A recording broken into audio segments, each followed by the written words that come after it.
श्रीमती के कनिमोझी आप उसके बाद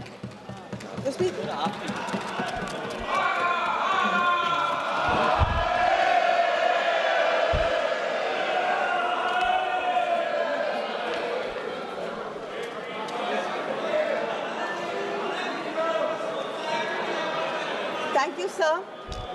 I take this opportunity. Sir, the house is not in order. Not in order. House in order. The time should be excluded. हो जाएगा. Please अपनी अपनी सीट पे बैठिए please.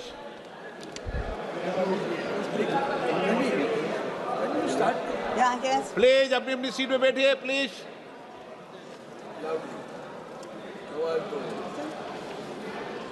Thank you, sir. I take this opportunity to thank my party for giving me this opportunity to speak on this very important issue. And I like to say, the Home Minister in his speech pointed out saying, he made it sound like we are less patriotic. We have never failed this nation. Yes. So DMK was the first party which took out a rally at the Chief Minister, Mr. M.K. Stalin.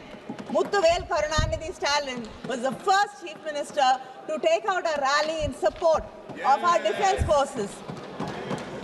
After Sir, speaking, you can't just go, sir. After speaking, you just can't go. Sir. Just wait for the speaker, sir.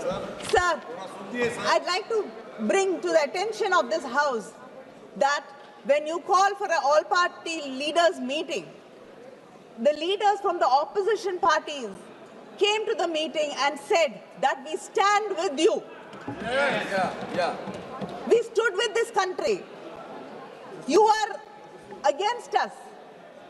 I think you go back, reinvent history. Yes. In all your speeches. I don't think even the Congress people remember Jawaharlal Nehru ji as much as you do. But I should thank you for that. Because of you, so many young people in Tamil Nadu have gone back to read Periyar and Ambedkar.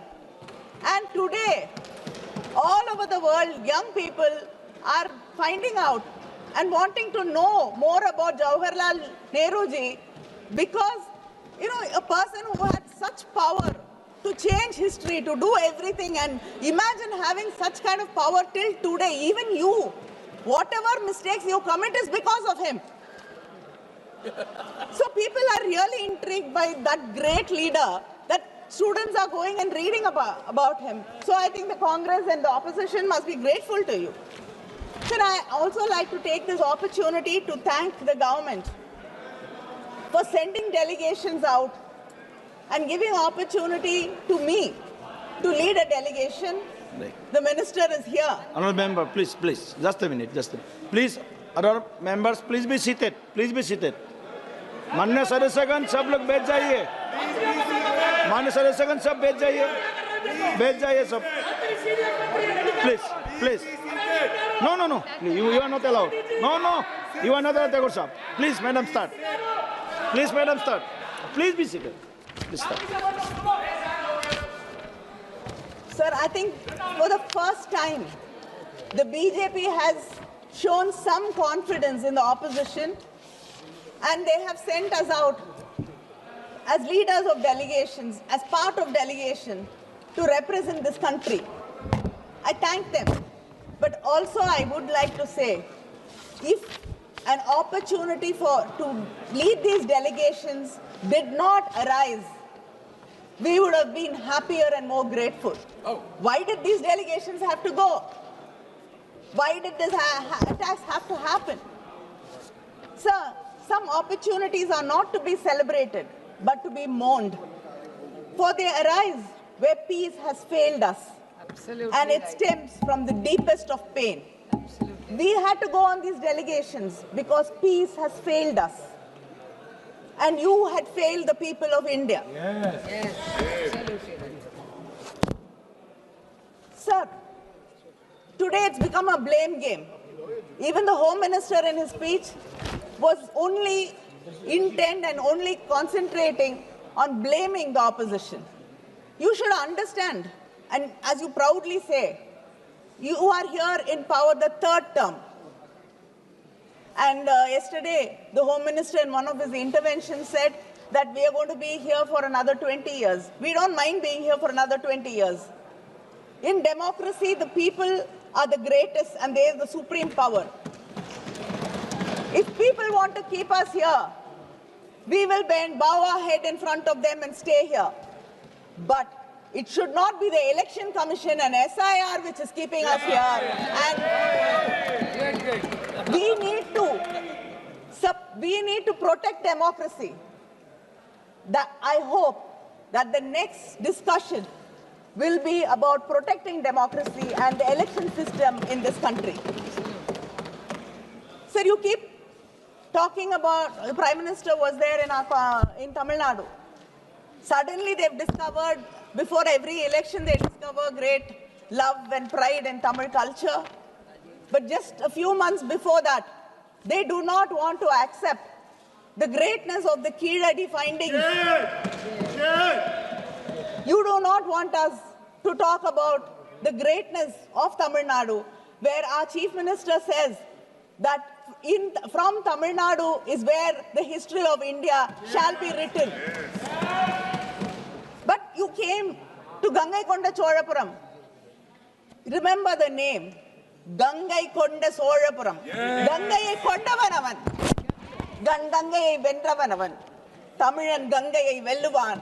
நினைவில் வைத்துக் கொள்ளுங்கள். Sir, you keep saying that you are Vishwaguru. I want to know, what did the Vishwaguru, every time there is an attack, this is not the first time. Just this year, in May 24, in Jaipur, there was an attack. Again, pilgrims, because of 33 of them were injured and 9 people died because of terrorist attack. Again, in October, there was an attack. In November, there was an attack in Srinagar. And in April, Pahalgam. In Pulwama, they brought 240 kgs of RDX. We don't have any answers. Every time there is an attack, you say it will not happen again. What has the Vishwaguru learnt? Vishwaguru is not teaching anybody anything. But what have you learnt? You have not even learnt humility. When Mumbai attacks happened, the Prime Minister of this country came out and apologized to the people of this country, saying that this should not have happened and we should have prevented it. Learn the humility from him. He is no more.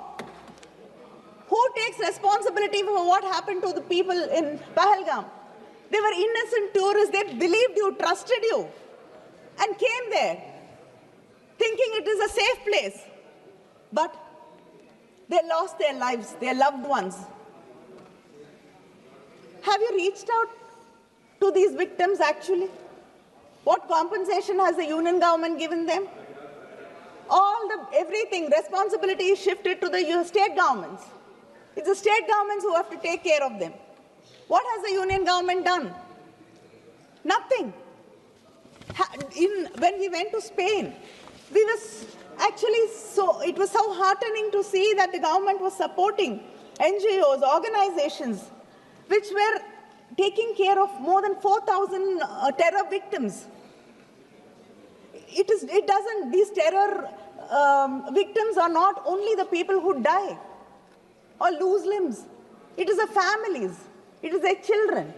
The pain is there for generations. What have you done for the terror victims of this country? Do we have such organizations? Do we have such support groups? But even if there are support groups, you will say the funding is coming from somewhere, something else. It is some religious conversion and you will be arresting people. You will not be supporting it.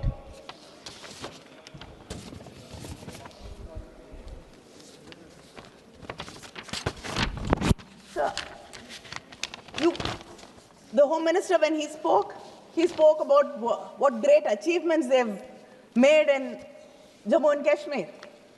I'd like to know, what was the department doing when the RAW and IB, they said that there were suspicious activities there. There were terrorists trying to recce and find out what is happening. There were movements. But nothing was taken seriously. Why did we let it slip? And a US-based company was getting repeated requests for maps of that place. And one of the companies which were making the request was from Pakistan. That should have raised a red flag. How did you miss that? You can't keep talking about Operation Sindoor and make us forget all these questions. This is a failure on your government to protect the people. Don't go back and keep blaming something which happened 100 years ago, 50 years ago, 25 years ago. Talk about today. The government is in your hands. You are responsible for the people of this country. Why did you not protect them? Why did you fail? You made Kashmir into a union territory. But you've cut the budget for the policing there by 464 crores.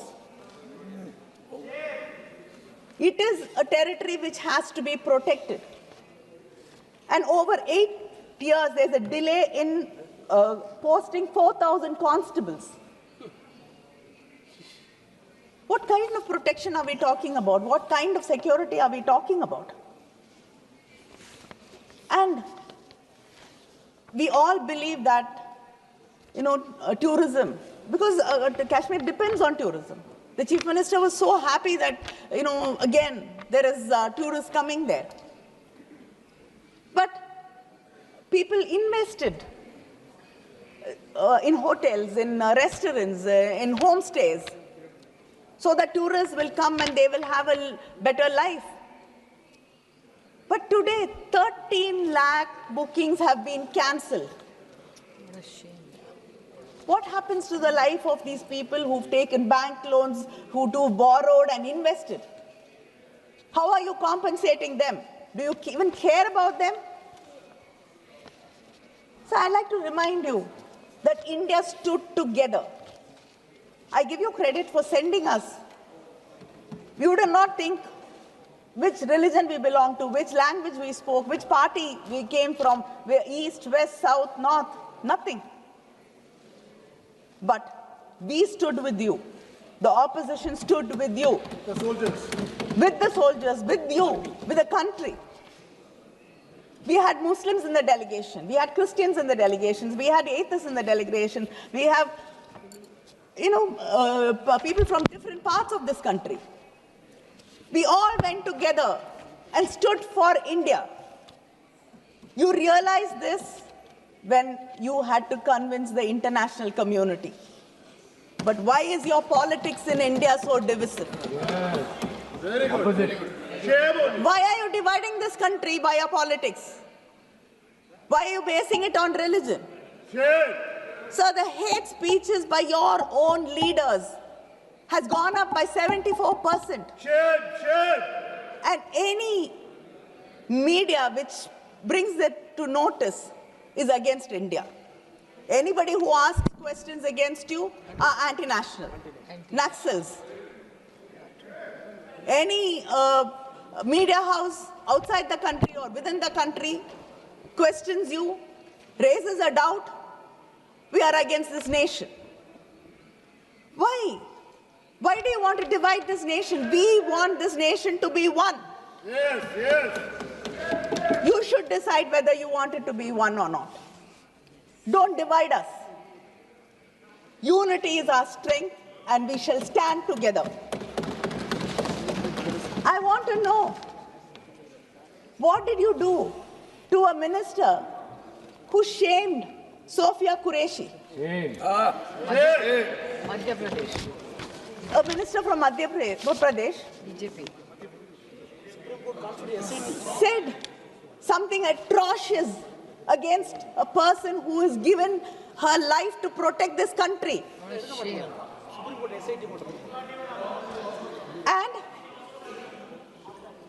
and another member of the BJP.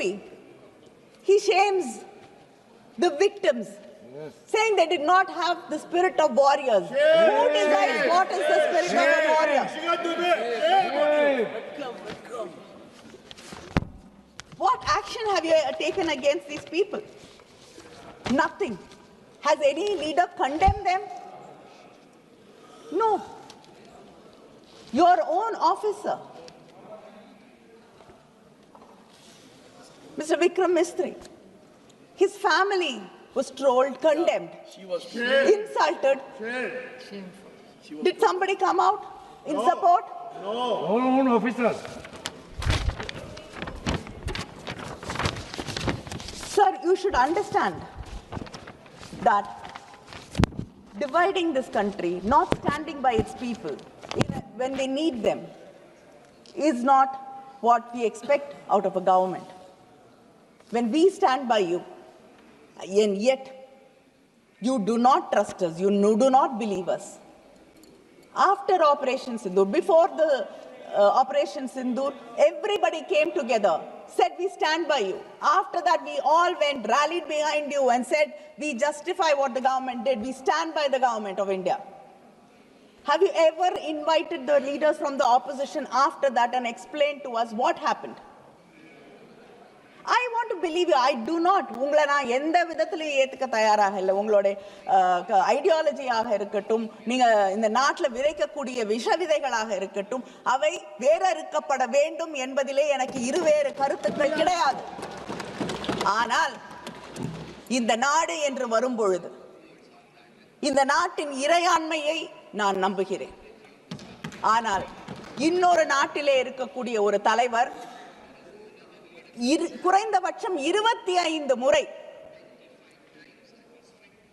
இந்த பாகிஸ்தானுக்கும் இந்தியாவிற்கும் இடையே போர் நிறுத்தத்தை கொண்டு வந்தது நான் என்று சொல்கிறார். I don't want to believe him. I want to believe you. But what narrative have you set for me to believe?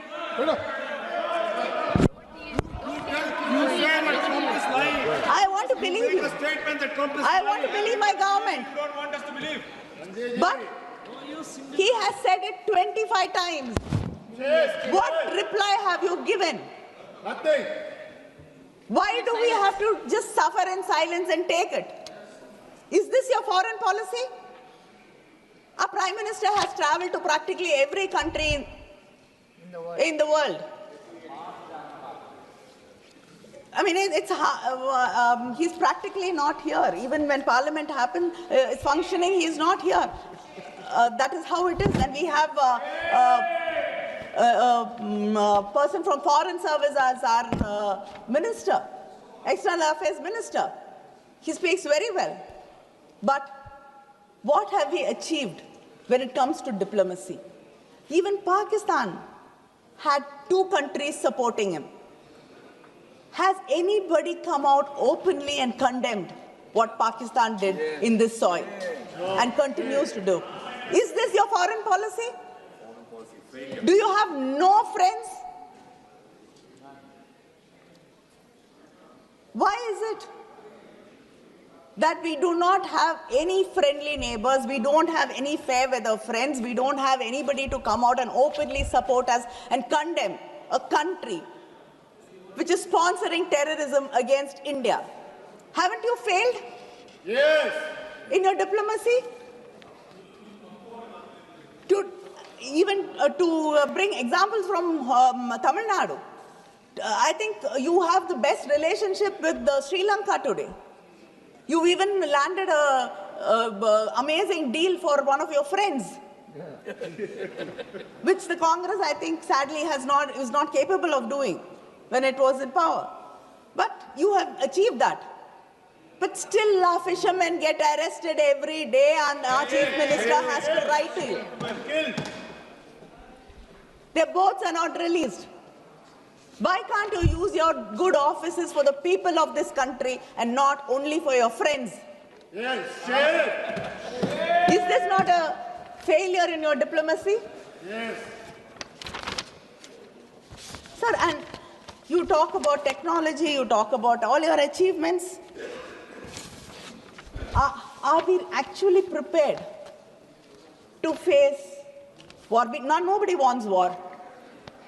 போர் என்பது மனிதர்களுக்கு மனித இனத்திற்கு எதிரான ஒன்று. We don't want war. But it doesn't mean we have to be unprepared. You should understand your own officers, your own defense officers have said we have to upgrade. The standing committee has recommended 3% of the budget should go for defense. But where are we? Not even 2%. This world is not such a peaceful place that we don't have to be protected, that we don't have to take care of our people, our security. You are not prepared. Today war is becoming drone attacks. Are you prepared? They were drones. Are you prepared? Have you upgraded? Our war was just not against Pakistan. Our war was much more than that, and I hope and I'm sure you realize it. There was a bigger country fighting a proxy war and supporting them. Are we prepared to face them? Should we not upgrade, understand, and be prepared to face them?